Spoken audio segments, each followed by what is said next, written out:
Welcome to The Thriving Marriage, the podcast for those who want to get their spouse back in love with them and truly thrive. You'll learn why 95% of people don't save their marriage and the secret method no one else is talking about that will change everything for you. Are you ready? Let's turn tragedy to triumph.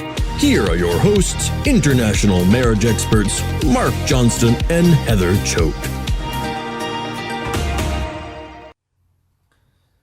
Hey everyone, sorry for the late start. I was having some technical difficulties.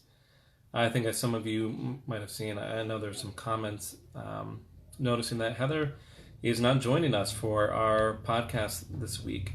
So I'm going to be handling this all on my own. The topic this week, we are talking about, this is part 2 of We Can Reconcile.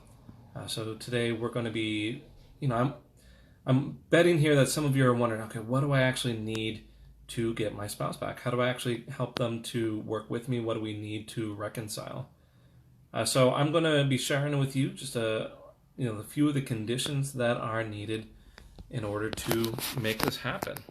You can see here that I'm actually recording this on my phone. Like I said, I was having some technical difficulties, but we're going to make this work. Before we get into that, though, I wanted to talk about the client win of the week. As always, we want to make sure that we protect the privacy. So I'll change the name, but here we have Sarah, and Sarah's saying that she's had a huge win. Her husband's going to leave the other woman and focus on his mindset, make an effort on their relationship. She's saying it's going to take time, but here she is. They both want their marriage to be successful and not have it fall back into the old patterns. But great job, Sarah, on this. I mean, I know Sarah. I've seen her around. I know that she's been working for a long time on this, and it's great to see those efforts paying off. It happens all the time. When people follow these principles, it really does. It does work. A whole lot. We see this time and time again in the group. So once again, good job, Sarah. Glad to hear this, and of course, keep posting here if you do need some support. This in part, it's just the beginning. So our topic today, like I said, what is needed for reconciliation? What kind of foundational principles do you need to actually make sure that your relationship can be fixed? Last week we went into depth about what prevents reconciliation and why it doesn't happen for many people. But today I wanted to talk about what is actually needed here. I'm gonna my thought here. We here with High Thrive Coaching, we always like to put things in lists and categories, pillars, principles, conditions. Just to help things feel a little bit more organized. So today we're going to talk about 4 principles that are necessary. One being your mindset and your vision for your relationship. 2, a sense of security. 3, some shared values, goals, or shared hope. And 4, some active effort towards repair of the damage. Some of these might sound obvious, but I'm going to go into it just so you'll get where I'm coming from after we go through all this. So if anyone's been following our content for long, if anyone's been following us at all, you'll know that Heather and I are really big on maintaining a healthy and positive mindset. The way that you think and feel has a huge impact on your chances of success. The thing is, you need to be in a good place if you're going to do anything to fix your marriage. The whole purpose, the whole reason why I bring this up first, and the whole reason we bring it up at all, is because if you can be in a good place, if you are healthy, you're going to be that much more likely to come across as confident and calm. And think about this. If you are hesitant about making a decision, if you are really wavering at all, and someone comes along with a lot of confidence, a lot of reassurance, a lot of calm, you're much more likely to work with them. It feels safer. And this is what we want for all of you. Thing is, if you are speaking from a place of insecurity or fear, it's absolutely going to bleed into your conversations, no matter how hard you're trying to be careful with your words. I keep hearing people say, well, I'm angry about this, or I'm upset about that, I'm frustrated about these other things, but I don't let my husband know about it, or I don't let my wife know about it. And I'm just going to tell all of you that you're not fooling anyone. Nope. Yep, there are technical difficulties, right? You're not fooling anyone. If I can tell from a brief 5-minute conversation with someone and I can tell that someone's really upset about their circumstances, imagine your husband or wife who has probably known you for years. Imagine how much they can pick up on this. And I want to ask you even further. Can you tell when your husband or wife is upset, even if they're not saying it? Here's the thing. It's a lot of this is about mindset. The big question, though, is, given the circumstances that a lot of you are in, how do you actually maintain a good mindset? How do you actually feel positive? How do you feel happy? How do you feel calm or confident, given the kind of storm that you're in right now? I found that the people who find the most success, the people who work with me and are ultimately able to get their spouse back, they're the ones who decide that no matter what happens with the relationship, that they're going to be okay. And how they get there?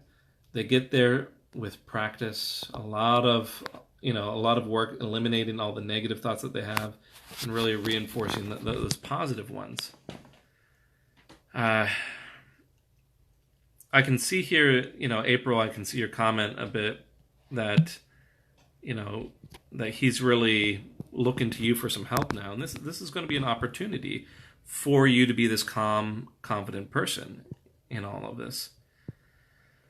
I think a good place to start concerning what you can do, I always like to balance things out, especially with mindset, with eliminating the negative and reinforcing the positive. It's not just about getting rid of problems. It's not just about ignoring those problems either and focusing on what's going well.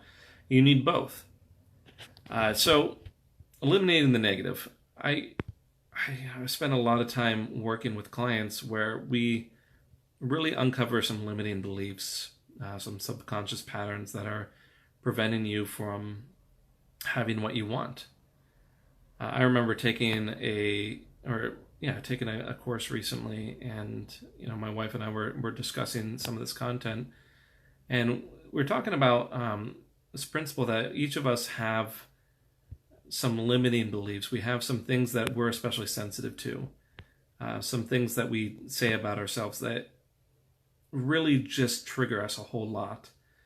And a lot of times our spouses, they know how to push those buttons. And a big thing with the relationships, a big question to ask yourself is the question of, are you taking in and internalizing any of their negative comments about you?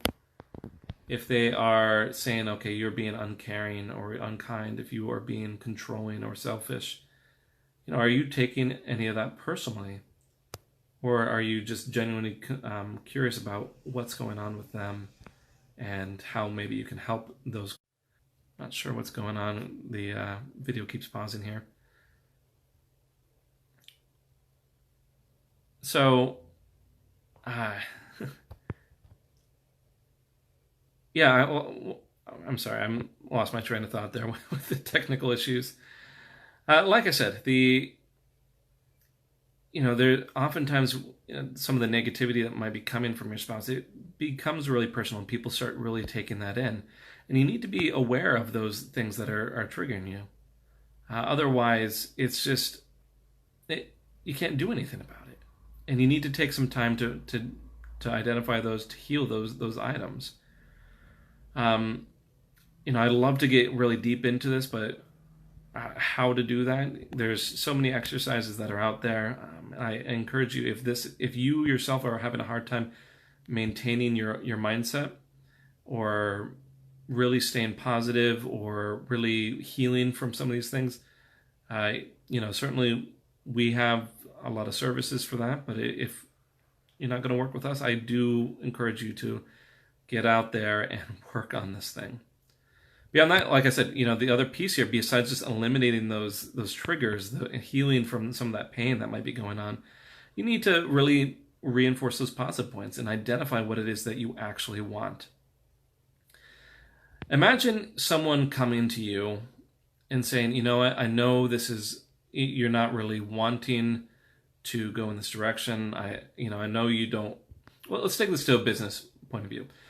Imagine someone wanted to work with you on a business venture. They said, okay, I have in mind that we want to work together. It's going to be a lot of work. It might even cost a lot of money, and it's going to require a lot of time, but I'm not really sure what we're going to do. And I need your commitment for that right now. Well, a lot of you would probably say, well, no, of course. And it's going to be the same thing with your relationship. You need to have a firm destination in mind if you are going to be that calming, confident presence for your spouse. A ship here without a destination, a ship without a captain, is very unlikely to get anywhere of any import. And the same is here with your relationship. So it's going to be really important for you to define what this marriage means to you, what the setback will mean for your relationship. If you are having troubles right now, you absolutely have to define all those things. And, let's say, for example, that you want to have a great open relationship where you can communicate well with each other, be very candid about your feelings. Well, you yourself, if you're going to get there, you should find the feeling of what that feels like now. It's there somewhere. Otherwise, you probably wouldn't be setting that as a goal. And you should be practicing the feelings that you want. If you feel confident in your destination, it can provide a sense of comfort and calm in an atmosphere that's maybe currently right now very tense and chaotic.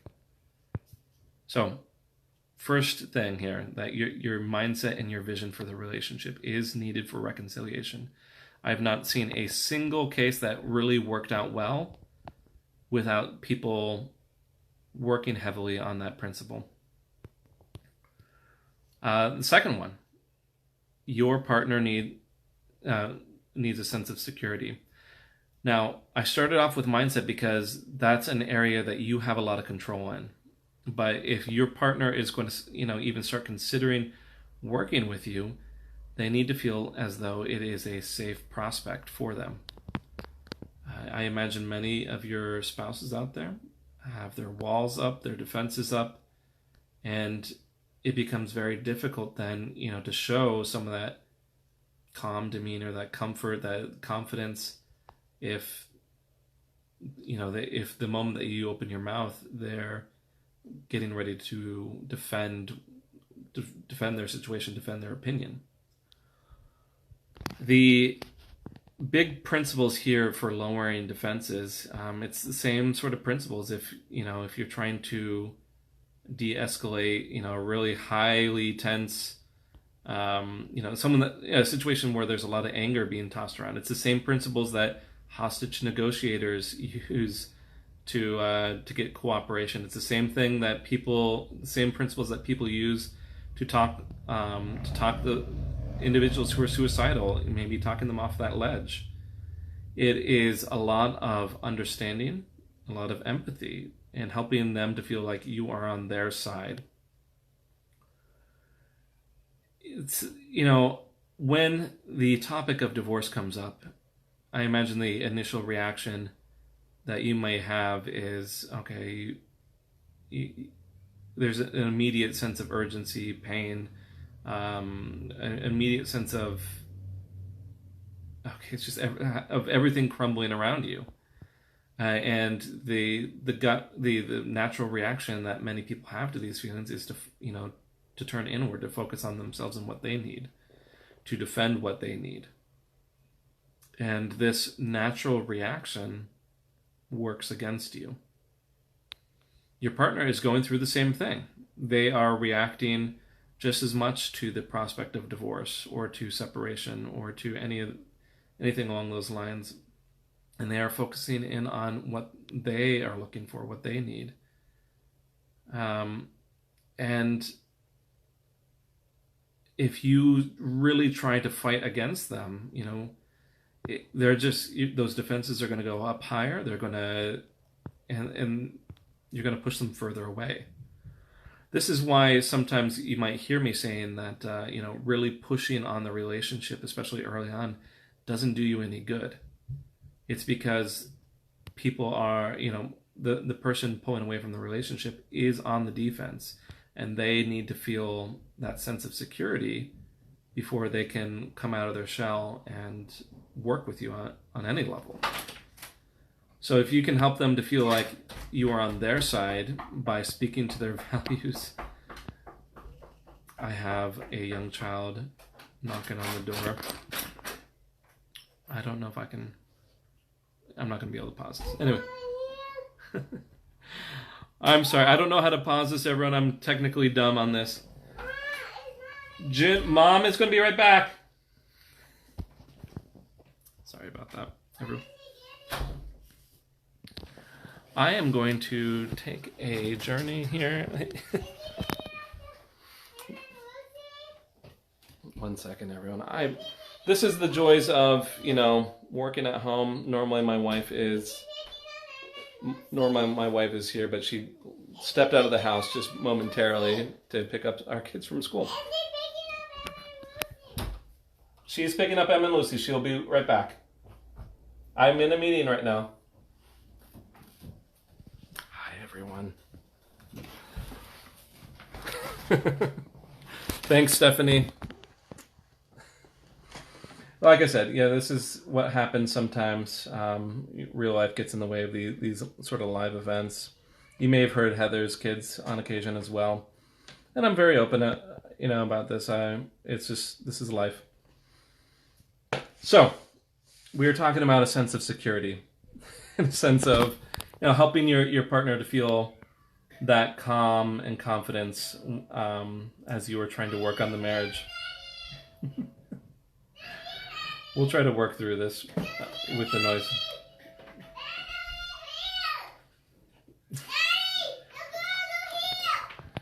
Okay, they will come in. Thanks for letting me know. Okay. Thanks, Crystal. Yeah, what's funny about this is, everyone's you can probably hear the doorbell ringing in the background. My kids are perfectly able to get into the house. My wife is probably with them, but they want to make sure to let me know that they're all here. Anyways, sense of security and safety here. So if they are feeling like you are on their side, you're speaking to their values, you're much less likely to meet a lot of resistance. The thing here is they need to feel like if they are going to come out of their shells, that they're not going to be attacked, that they're going to be able to get what they want, that they're going to be able to get what they're looking for here. And you need to be able to provide that sense for them to gain that cooperation. Thanks, Stephanie. So the big issue, I'm losing my train of thought. This is wonderful about having the live thing here once again. Another way you can do this beyond speaking to their values, helping them to feel understood, really communicating that empathy, is by having a lot of plans, a lot of structure, a lot of assurance, a lot of accountability. Once again, we have the example of the strange businessman who wants you to invest a lot of time or effort or money without much of a plan. No one's going to take them up on that offer. But if they had a detailed plan on how things would work, on how you could have some check-ins and some accountability as progress went along, if you felt like they were working with you in what you needed, well, then it would be much easier to take a step in that direction. beyond this, I've talked a little bit about, helping them feel like you're on their side, but I said one of these other pillars, one of these other principles was that shared values, the shared goals, that shared hope. Sometimes I talk about this and my clients will say, well, we can work together, at least in terms of the kids. We can work together in terms of getting along, maybe running a business, running the household. But the really big challenge here then is being able to have some shared values or goals or hope in any sense, even on a low level for their relationship. Crystal, you're saying your husband feels like divorce is a must and it's a business decision to protect himself. Well, right there, you have a way in and this is a good example. You have a way in. He needs to protect himself. He needs to feel safe. If you can help him to feel like you are right there with that goal for him, he's much more likely to work with you rather than against you. If you say, great, I want you to feel safe and I want you to feel like you can protect yourself, and you talk about maybe other ways to get there, much more likely to get cooperation. This is the principle here. If you have those shared values or goals, it's really difficult to fight against someone who is agreeing with you or fighting against. It's really difficult to fight against someone who wants what you want for you. Do they feel like you are on their side and have their best interests at heart? A lot of the, like I said, a lot of the time when we are in pain and we're desperate for something to happen, we turn inward. We look at what we ourselves want rather than focusing in on the partner. And this absolutely works against you. This also doesn't work, if you don't have that mindset in place. Like I said, if you don't have a destination in mind, if you don't have some goals in mind, it's really hard to get there. So a lot of people go about this saying, well, I'm not sure what to do. I'm not sure what I want. I'm not sure what my partner wants. But I know that I want things to be better, and their ill-defined goals work against them. So you really need to be certain about where you want to be, the kind of person you want to be, the kind of goals that you want to go about accomplishing, and how you're going to get there. This, once again, provides that calm, confident, reassuring atmosphere that is needed for someone to take some risks, like coming back to a relationship that they feel is uncertain. Of course, at some point, you do need your partner's cooperation. And I'm going to Crystal again. Crystal's comment, he doesn't think that I have his best interest in mind. He thinks I'm out to take his money and take the kids. Okay, well, sounds like you have some work cut out for you to convince him otherwise, that it's not about the money and you would love for him to see your kids. Casey, your husband, saying that he's unhappy, that leaving will achieve this happiness. I imagine that there's a much more defined goal in mind that your husband has rather than happiness. There's something that he feels like divorce will afford him.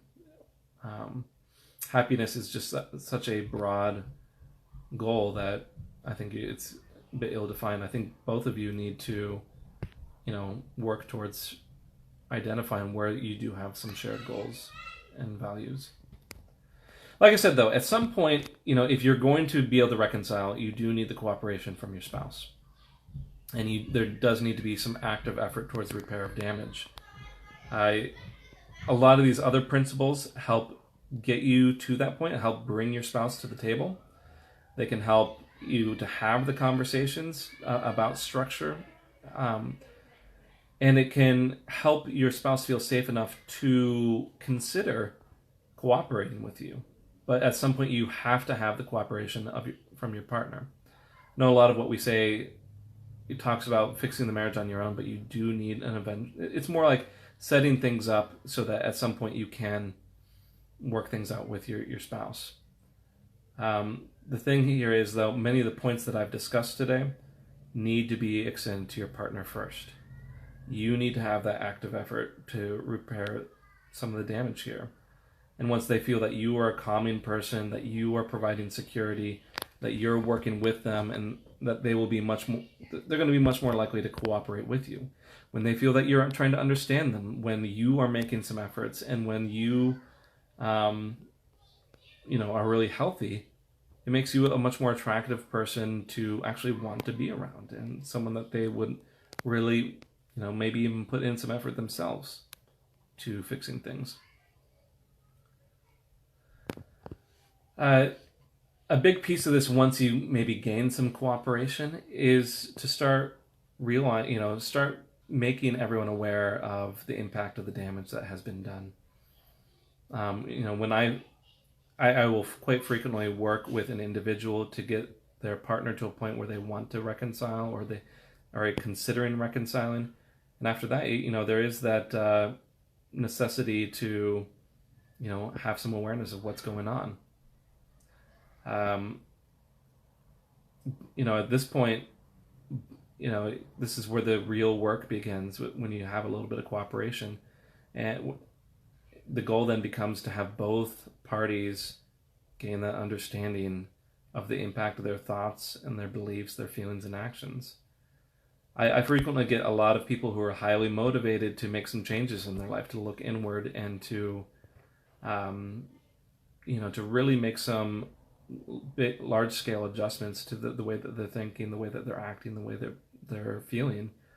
And that same work isn't always done by your spouse in the meantime while you're doing all this work.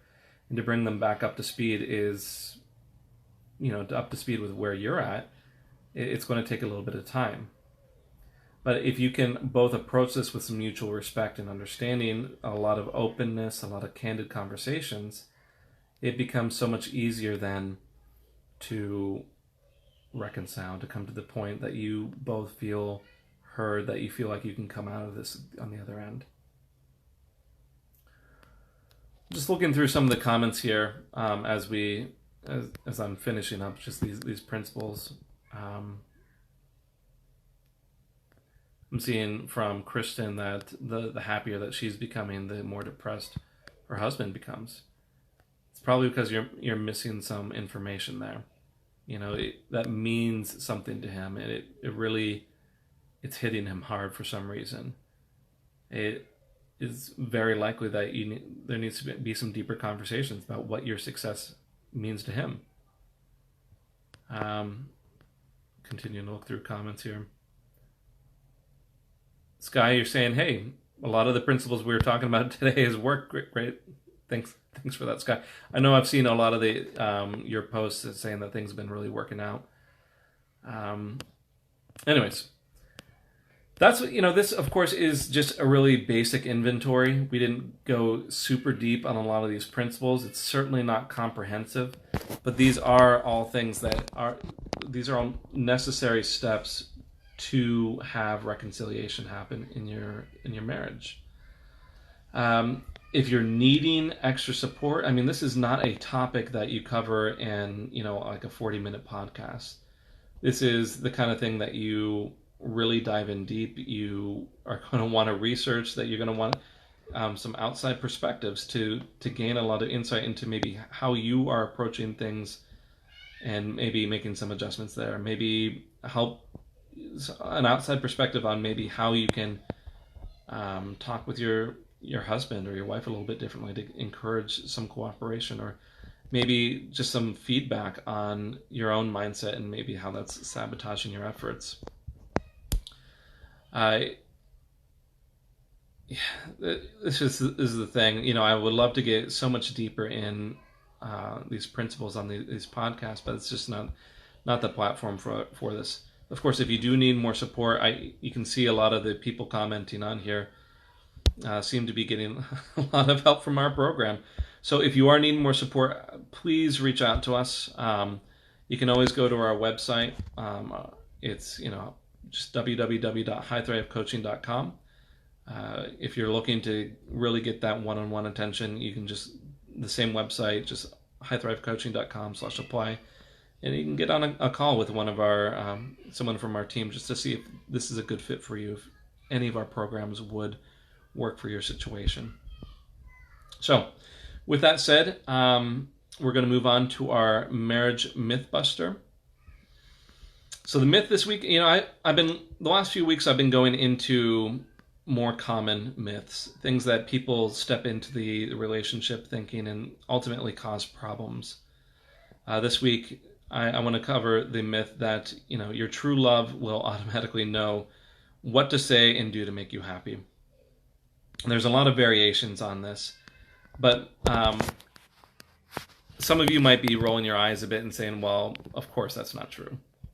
Of course my spouse shouldn't know what to say or do to make me happy. But many of you might also be surprised about how often this belief pops up in relationships, even in, say, healthy relationships, even in relationships where you can understand that this is not what should happen.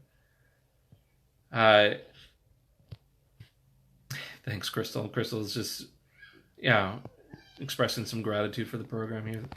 That's what we're here for. But I'm going to give some examples on this, and I want you to ask yourself if you've said anything like this or if you've heard anything like this from your spouse. This tends to come about in two different flavors, that others should know what I want, or I know what others want, or I know what others are thinking. Let's take the first one, like others should know what I want. Some examples here might be, if he loved me, he would know what I wanted. He would know that I wanted whatever it is, that I wanted jewelry or I wanted a vacation for our anniversary. Have you ever said or heard from your spouse that, thought, or maybe have you ever thought yourself that your partner should know what you want if they really knew you, if they really loved you? Or, another variation, like, she knows that I need a night out with the guys, or I need a night out with the girls. Why does she keep nagging me about this? Or, I shouldn't have to tell him how much that annoys me. All right? This expression that, your partner or you should absolutely know what bothers the other person. And that if you are doing one of these things, it's because you want them to suffer. Another example is, why doesn't he or she know what I want? I always want the same thing. This idea that, hey, we've been around together long enough, I always ask for the same thing. They should know what I want. And if they don't do that thing, it's because they don't care about me. The other flavor here, like, I know what others are thinking, I know what others' intentions are, I know what others want. You might find comments like, I just know they don't care about me. You don't love me. You don't actually want this relationship. You just want, sex, or you just want money, or you just want a housekeeper. We had someone else commenting just a little bit ago that, their husband just wanted, thought that the person commenting just wanted their money and they had to protect themselves. The thing is, with these sort of statements, we say to ourselves, well, I've been married to this person for a long time, and so of course they should know what I'm thinking, or vice versa. I know exactly what they're thinking. I know exactly what their motives and intentions are. The funny thing is, this falls squarely under a term that's called, it's a cognitive distortion.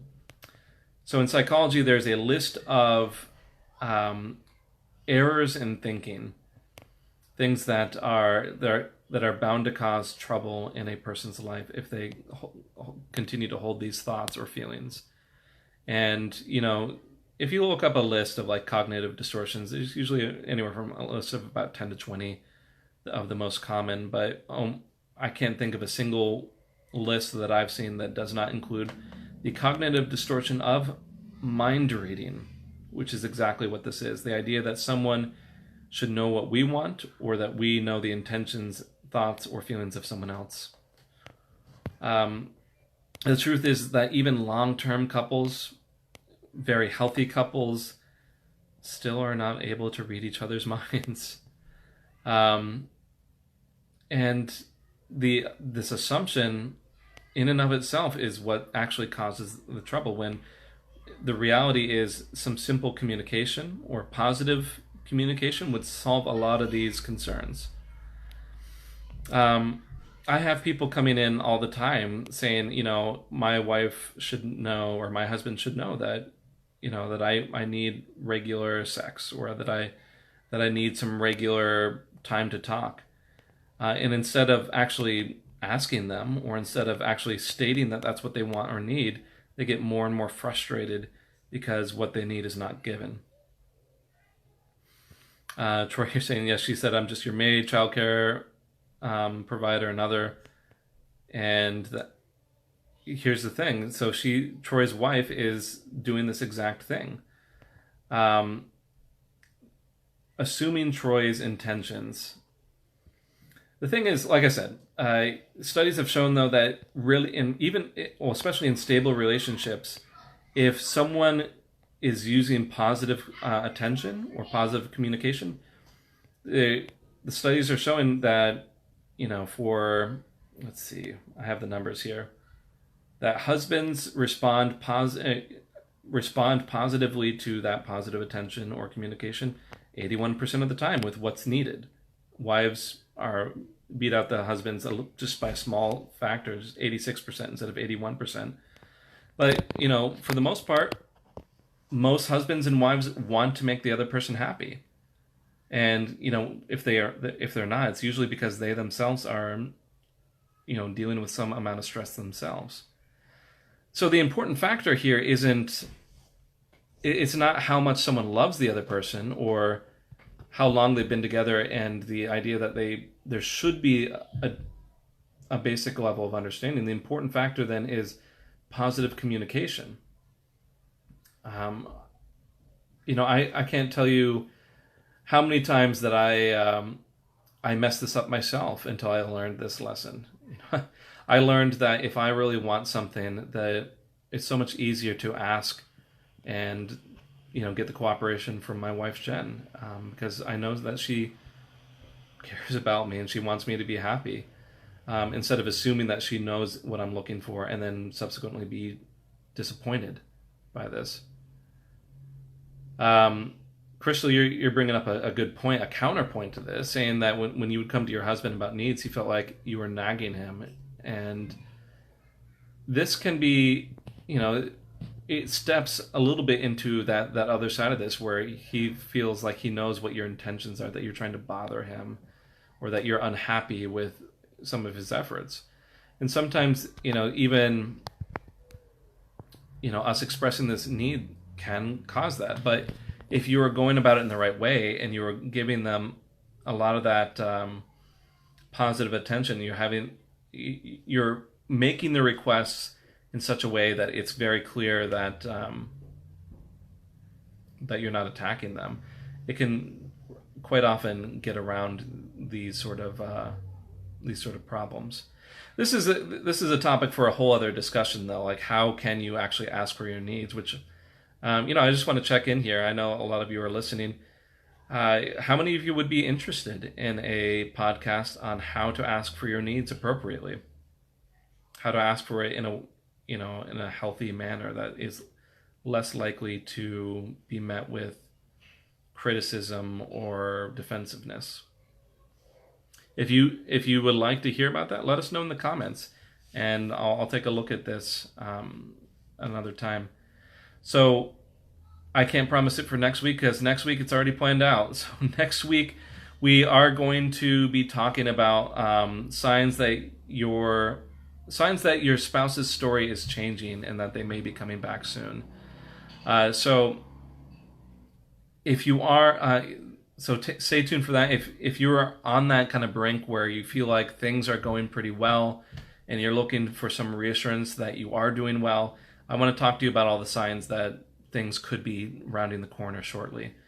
But I think in terms of our plans, the following week we can certainly talk about that other topic of how to ask for your needs, how to do that in such a way to not raise up those defenses. So once again, if you do need help, if any of these principles that we talked about today are a bit difficult, you're struggling with making them happen, let us know, and let us know how we can help you. We certainly have services, we have support to get you the kind of answers that you need. So come on over and put in an application to call one of our team members. So thank you all for listening in. Appreciate the comments. It's always good to have someone to some comments to bounce off of without Heather here. So I appreciate it, all of you. Also appreciate your patience with everything going on in the background.